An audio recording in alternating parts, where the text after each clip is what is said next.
क्या गाजा के बाद अब इजराइल के लिए तीसरा मोर्चा खुलने वाला है? क्या लेबनान के बाद अब अरब देशों में नेतन्याहू के खिलाफ बदले की कसम खा ली गई है? सीरिया से इजराइल के लिए बहुत बुरी खबर है। अगर हालात खराब हुए तो यहाँ वो जंग हो सकती है जिसे ग्रेटर इजराइल बनाम ग्रेटर अरब युद्ध कहा जा रहा है। पश्चिम एशिया में नया वॉरजोन एक्टिव हो गया है। बमबारी शुरू हो चुकी है। फौजें एक दूसरे के खिलाफ युद्ध के लिए तैयार हैं। एक तरफ इजराइल है तो दूसरी तरफ सीरिया, जिसके ऊपर तुर्की का भी हाथ है और सऊदी अरब का भी साथ है। सीरिया की सड़कों पर इजराइल के खिलाफ नारेबाजी हो रही है। नेतन्याहू को धमकी दी जा रही है कि सीरिया की जमीन से इजराइल हट जाए, नहीं तो इजराइल को सबक सिखाया जाएगा। इस वक्त सीरिया में 3 जंगों की बुनियाद रखी जा चुकी है। पहला है ग्रेट इजराइल, जो नेतन्याहू बनाना चाहते हैं। दूसरा है ओटोमन साम्राज्य, जो एर्दोगन का ख्वाब है। और तीसरा है ग्रेटर अरब, जो जुलानी का जुनून माना जा रहा है। सीरिया में ऐसे युद्ध की नींव रख दी गई है जिसमें 2-3 देश नहीं बल्कि तुर्की से तेल अवीव यानी सऊदी अरब और पूरा अरब वर्ल्ड या तो जलेगा या तो जला देगा। 48 घंटे के अंदर क्या क्या हुआ, इसे बहुत गौर से समझिए, क्योंकि इस युद्ध में गाजा और लेबनान के धमाके छोटे पड़ जाएंगे।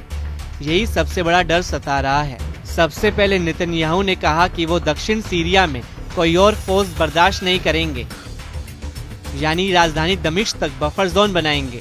इसके बाद सीरिया में जुलानी की हुकूमत में पहली बार इजराइल के खिलाफ लोग सड़क पर आ गए, यानी मैसेज साफ है, इजराइल को सीरिया छोड़ना होगा। इसके बाद तुर्की के विदेश मंत्री हकान फिदान ने कहा कि इजराइल का विस्तारवादी एजेंडा नेतन्याहू के लिए आत्मघाती साबित होगा। Özellikle sınırdaş olan ülkelerde Ürdün, Lübnan, Suriye buralarda ve Lübnan'da bir zayıflık, istikrarsızlık। तुर्की से तेल अवीव के लिए वार्निंग बस पहुंची ही थी कि इजराइल के फाइटर जेट एक्टिव हुए, बम लोड किए जाने लगे। इजराइल के F-16 और F-15 लड़ाकू विमानों को बमबारी के मिशन के लिए तैयार किया गया और फिर इंतजार हुआ नेतन्याहू के ऑर्डर का। इजराइल के तेवर खतरनाक हो गए। בכתר החרמון ובמרחב החיץ לזמן בלתי מוגבל כדי להגן על יישובינו ולסכל כל איום.